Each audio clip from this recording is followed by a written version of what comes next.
मेरा नाम विकास है और मैं आज जो कहानी तुम्हें बताने जा रहा हूँ वो कोई सुनी सुनाई बात नहीं है, बल्कि मेरे अपने साथ हुई एक ऐसी घटना है जिसने मेरी पूरी जिंदगी बदल दी। और आज भी जब मैं उस रात के बारे में सोचता हूँ तो मेरे हाथ अपने आप कांपने लगते हैं और दिल की धड़कन इतनी तेज हो जाती है जैसे अभी कुछ भयानक होने वाला हो। ये घटना तब की है जब मैं अपने नए शहर में नौकरी के लिए आया था और रहने के लिए एक सस्ता घर ढूंढ रहा था, क्योंकि मेरी सैलरी ज्यादा नहीं थी और मैं ज्यादा किराया नहीं दे सकता था। काफी ढूंढने के बाद मुझे एक घर मिला जो शहर के बाकी घरों के मुकाबले बहुत सस्ता था और बड़ा भी था। लेकिन उस घर के बारे में एक अजीब बात थी, कोई भी उस घर में ज्यादा दिन तक नहीं टिक पाया था। लोग कहते थे कि उस घर में कुछ गलत है, कुछ ऐसा जो दिखाई नहीं देता लेकिन हर वक्त मौजूद रहता है और धीरे धीरे उस घर में रहने वाले इंसान को तोड़ देता है।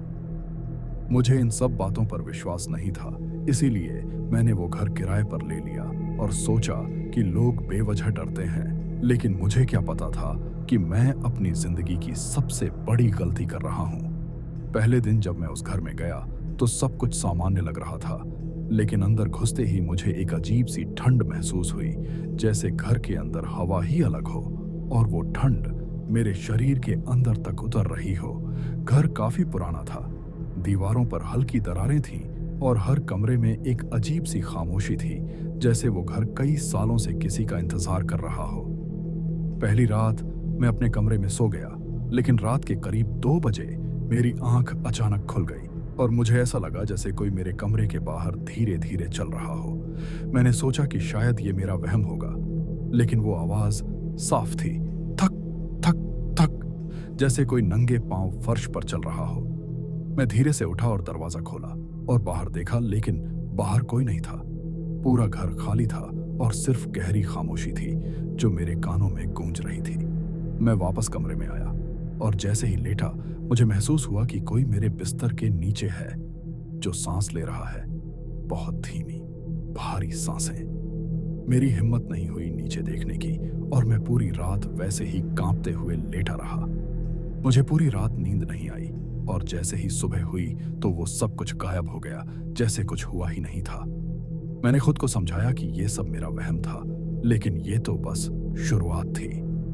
दूसरी रात फिर वही हुआ, लेकिन इस बार आवाजें और भी साफ थीं और मुझे ऐसा लगा जैसे कोई मेरे कमरे के अंदर ही घूम रहा हो और कभी-कभी मेरे बहुत पास आकर रुक जाता हो। अचानक मुझे अपने कान के पास किसी की फुसफुसाहट सुनाई दी, तुम यहाँ क्यों आए हो?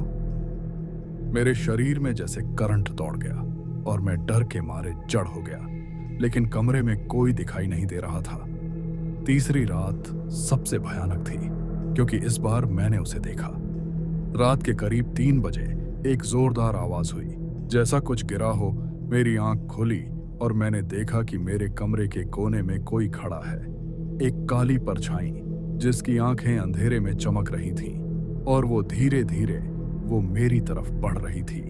मैंने डर के मारे आंखें बंद कर लीं, लेकिन जब मैंने दोबारा खोली तो वो परछाई मेरे ठीक सामने खड़ी थी और उसका चेहरा इतना डरावना था कि मैं उसे शब्दों में बयां नहीं कर सकता। उसका चेहरा आधा सड़ा हुआ था, आंखें गहरी काली थीं और उसके होंठों से खून टपक रहा था और वो मुझे घूरते हुए धीरे से मुस्कुरा रही थी। मैं चीखना चाहता था, लेकिन मेरी आवाज ही नहीं निकल रही थी और मेरा शरीर जैसे पत्थर बन गया था। फिर उसने अपना हाथ मेरी तरफ बढ़ाया और जैसे ही उसका हाथ मेरे चेहरे के पास आया, मुझे लगा जैसे मेरी सांस रुक रही हो और मेरा दिल बंद होने वाला हो।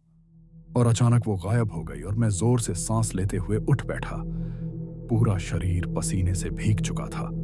अब मुझे समझ आ गया था कि इस घर में कुछ बहुत गलत है, लेकिन अब बहुत देर हो चुकी थी।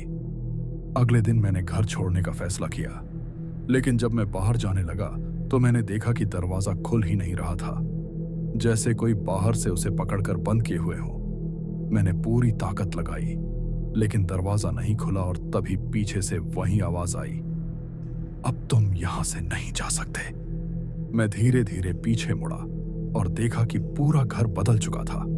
दीवारों पर खून के निशान थे, फर्श पर काले धब्बे थे और हर जगह किसी के घसीटे जाने के निशान थे।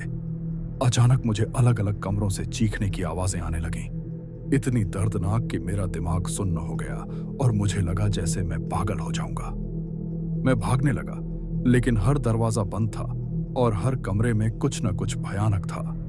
कहीं दीवार से खून बह रहा था, कहीं किसी की परछाई उल्टी दिशा में चल रही थी और कहीं कोई मुझे देखकर हंस रहा था।